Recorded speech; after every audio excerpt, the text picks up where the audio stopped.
আসসালামু আলাইকুম, ওয়েলকাম করছি রিয়াসাদ আজিম। ভিন্ন ধর্ম মতাদর্শী যারা শুনছেন সবার প্রতি আন্তরিক কৃতজ্ঞতা। বাংলাদেশের ক্রিকেটে একটা বিস্ফোরণের দিন আজকে, নভেম্বরের 29 তারিখ। আপনারা সবাই জানেন যে রাত পোহালেই বাংলাদেশ প্রিমিয়ার লিগ বিপিএল এর নিলাম, এবং সেই নিলামে ক্রিকেটারদেরকে তোলা হবে, ক্যাটাগরি করা হয়েছে, ইএফ ক্যাটাগরি পর্যন্ত সেটা গেছে, লোকাল ক্রিকেটার, ফরেন ক্রিকেটার। এবং এই নিলামের আগে সবচেয়ে বড় প্রশ্ন, গতকালকে আমি যে সবশেষ কন্টেন্টটা করেছিলাম, যে এই বিপিএল, আপকামিং বিপিএল এ বিতর্কিত ক্রিকেটারদের লিস্টে রেখে বাংলাদেশ ক্রিকেট বোর্ড যদি দলগুলোকে, ফ্র্যাঞ্চাইজিগুলোকে ক্রিকেটার চুজ করতে বলে, এর থেকে ভয়ঙ্কর আর কোনো কিছু হতে পারে না। আজকে সকাল সকাল আমার কাছে বিপিএল নিয়ে যে লেটেস্ট আপডেটটা রয়েছে, ঠিক 12টা 10-এ অ্যালেক্স মার্শালের যে দুর্নীতি বিরোধী টিম রয়েছে, সেই টিম তারা ডিসাইড করেছে যে আলটিমেটলি 9 জন ক্রিকেটারকে বাদ দিয়ে পরের বিপিএল হবে, এবং ফিক্সিং এর বিষয়ে এই ক্রিকেটারদের ব্যাপারে অভিযোগ প্রমাণিত হয়ে গেছে। সেই ক্রিকেটারদের মধ্যে সবচেয়ে বড় নাম, সবচেয়ে বড় ইস্যু যেটা, সেটা হচ্ছে এনামুল হক বিজয়। বিপিএল থেকে এনামুল হক বিজয়ের নাম সরিয়ে নেওয়া হয়েছে। আগেই বলা হয়েছিল গভর্নিং কাউন্সিল থেকে, লিস্টটা আমার কাছে রয়েছে এই মুহূর্তে, বিজয় সি ক্যাটাগরিতে ছিলেন, সেখান থেকে তার নাম সরিয়ে নেওয়া হয়েছে। এবং গভর্নিং কাউন্সিল বলেছিল যদি কেউ অভিযুক্ত হয়, অকাট্য প্রমাণ ছাড়া কাউকে এখান থেকে বাদ দেওয়ার সুযোগ নেই। অকাট্য প্রমাণ পাওয়া গেছে এনামুল হক বিজয় সহ আরো 8 জনের, মানে সহ 9 জনের।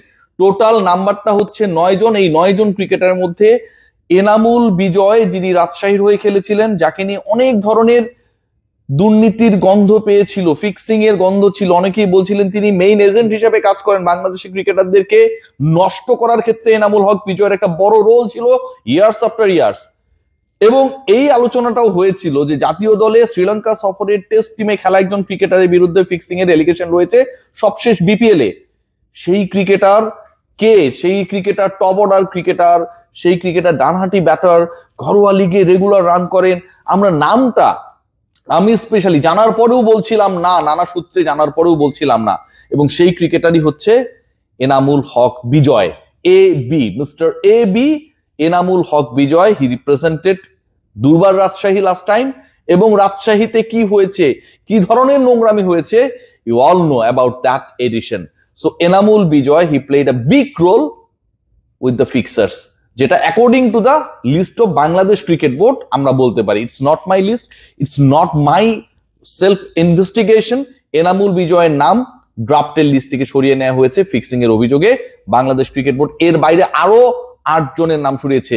বড় নাম, জাতীয় দলে খেলা আরেক ক্রিকেটার, সেই ক্রিকেটারকে কেন বিবেচনা করা হয় না জাতীয় দলে, সেটা নিয়ে অনেক কন্টেন্টস হয়েছে, but I always avoid to make any particular content on him. Mosaddek Saikat, কেন এই ব্যাপারেও একটা ভাইবস ছিল যে সৈকতও ওই র্যাকেটের মধ্যে জড়িয়ে গেছেন। মোসাদ্দেক সৈকত ফিক্সিং এ জড়িত, এনামুল বিজয় ফিক্সিং এ জড়িত, আলাউদ্দিন বাবু ফিক্সিং এ জড়িত।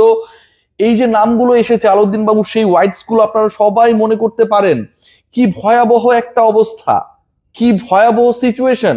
রাজশাহী ম্যাচের পর ম্যাচ হারছিল, এমনও নাকি হয়েছে কোন একটা পার্টিকুলার ম্যাচ হারার প্ল্যান ছিল, সেটা তারা লাকিলি জিতে গেছে দেখে মালিক পক্ষ কেঁপে গেছে। মানে রাজশাহীতে 2 দিক 3 দিক থেকে নাকি ফিক্সারদের ইনভেস্টমেন্ট ছিল, কেউ চাইতো হারাতে, কেউ চাইতো জেতাতে।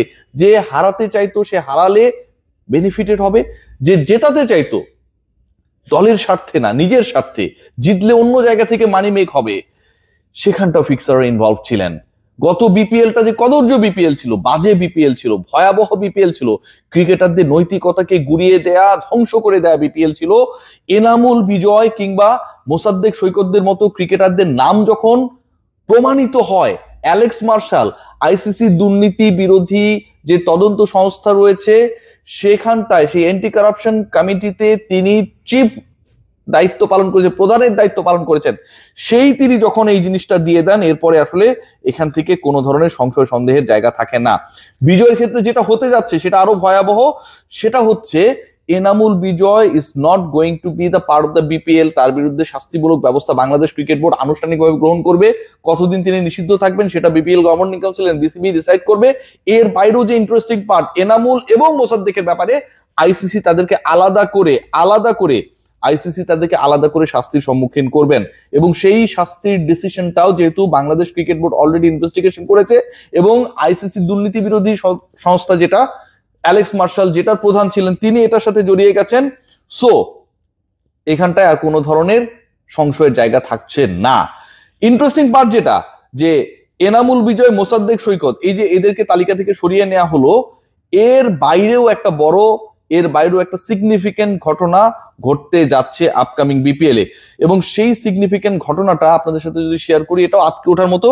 অনেকেই রয়েছেন ম্যানেজমেন্টের সাথে জড়িত, দল পরিচালনার সাথে জড়িত, মিডিয়া ম্যানেজার হিসেবে কাজ করেছেন বিভিন্ন দলগুলোতে। মানে ওই দলগুলোর মিডিয়া ম্যানেজারশিপ নেওয়া যেন একটা হচ্ছে স্বর্গে এক পা দেওয়ার মতো অবস্থা। অনেক দল আমাকে অনেক সময় অ্যাপ্রোচ করেছে, রিয়াসাত ভাই আমাদের সাথে থাকেন না, কেন থাকতে বলে, আই নো দোজ ইস্যুস। আমাকে নিয়ে আপনারা অনেক বিতর্ক করতে পারেন, গালি দিতে পারেন, এন্ড অফ দ্য ডে আমার ইন্টিগ্রিটি, সততা নিয়ে এরকম অন্যায়ের বিরুদ্ধে আমি দাঁড়াবো না, সেই বিষয় নিয়ে প্রশ্ন তোলার সুযোগ পৃথিবীর কারণে আমার শত্রুরও নেই, সেই সুযোগটা তারা পাবে না। সো এই গত বিপিএল এর মিডিয়া ম্যানেজারশিপের সাথে যারা জড়িত ছিল, সেখান থেকে অন্তত নাকি দুজনের নাম আসছে।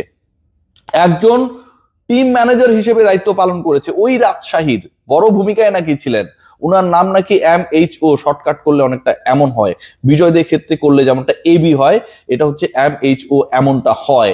এবং সেখানটায়ও ওই পার্টিকুলার ক্যারেক্টার আলটিমেটলি এবারের আসর থেকে বাদ পড়ে যাচ্ছেন, তাকে কোনোভাবেই রাখা হবে না। বিপিএল এ কি ধরনের নোংরামি হয়েছিল সেটা প্রমাণিত হয়ে গেল। এনামুল বিজয়, যিনি সেঞ্চুরির 50 করেছেন স্বীকৃত ক্রিকেটে, সেই এনামুল বিজয় অবশেষে ফেঁসে গেলেন। কিভাবে ফেঁসেছেন জানেন? যেটা শোনা কথা, এনামুল বিজয় এবং তার দলের একজন গুরুত্বপূর্ণ ম্যানেজমেন্টের কর্তা ওয়াশরুমের বাইরে আলোচনা করছিলেন যে এটা এভাবে আমরা করব, এভাবে করলে এভাবে বেনিফিট হবে, শোনা কথা, আবারও বলছি। এবং ওয়াশরুমের ভেতরের গল্প, যেটা আমি অনেকবার বলেছি, ওয়াশরুমের ভেতরে ছিলেন একজন ক্রিকেটার, তার নামের আদ্যক্ষর এম দিয়ে, এবং সেই ক্রিকেটার পুরো ঘটনাটা শুনে ফেলেন। একই দলের ক্রিকেটার, রাজশাহীর ক্রিকেটার, পুরো ঘটনাটা শুনে ফেলেন। তৎক্ষণাৎ বিপিএল এ যে তদন্ত কমিটি কাজ করছিল, আকসুর একটা লোকাল ইউনিট, বাংলাদেশের একটা ইউনিট, দুর্নীতি দমন কমিশন, ওটা কাজ করে, তাদেরকে জানানো হয়, স্টেটমেন্ট নেওয়া হয়। পরবর্তীতে এই কমিটির উপরে আরেকটা গুরুত্বপূর্ণ কমিটি করেন তৎকালীন প্রেসিডেন্ট ফারুক আহমেদ, ফারুক ভাইকে এটার জন্য ধন্যবাদ দিতেই হয়। ফারুক ভাই, আসসালামু আলাইকুম। এবং সেই কমিটি, 3 সদস্যের কমিটির 900 পৃষ্ঠার রিপোর্ট, এভিডেন্স রিভিউ করেন অ্যালেক্স মার্শাল।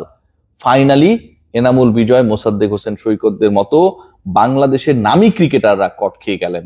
তারা তো আর লোকাল ক্রিকেট খেলতেই পারবেন না, যেহেতু এরকম একটা ভয়াবহ অভিযোগে অভিযুক্ত হয়ে তারা বাদ পড়ে গেলেন। ইন্টারন্যাশনাল ক্রিকেট খেলারও তাদের সম্ভাবনা আগেই নষ্ট হয়ে গেছে, সেটা থাকছে না।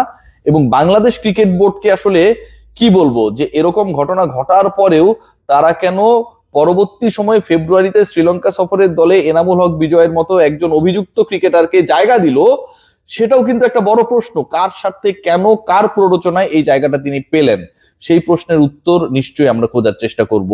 আপাতত আপডেট, মোসাদ্দেক সৈকত বাংলাদেশের one of the best cricketer, আবাহনীর হয়ে দীর্ঘ সময় সার্ভিস দিয়েছেন, ক্যাপ্টেন্সি করেছেন, মাশরাফি বিন মুর্তজা নিজে ক্যাপ্টেন্সি না করে সৈকতকে দিয়ে করিয়েছেন। সেই সৈকত, এনামুল হক বিজয় অসীম সম্ভাবনাময় একজন ক্রিকেটার ছিলেন, নিজেকে নষ্ট করেছেন, অন্যদের ক্ষেত্রে কি করেছেন আমি জানি না। সেই ক্রিকেটার ফিক্সিং এর অভিযোগে অভিযুক্ত হওয়ার পর, অ্যালেক্স মার্শালের কমিটি প্রমাণ পাওয়ার পর ড্রাফট লিস্ট থেকে তাদের নাম সরিয়ে নেওয়া হলো। আর কিছুই বলার নেই। ভয়ঙ্কর দুঃখের দিন আজকে। সবাই ভালো থাকবেন।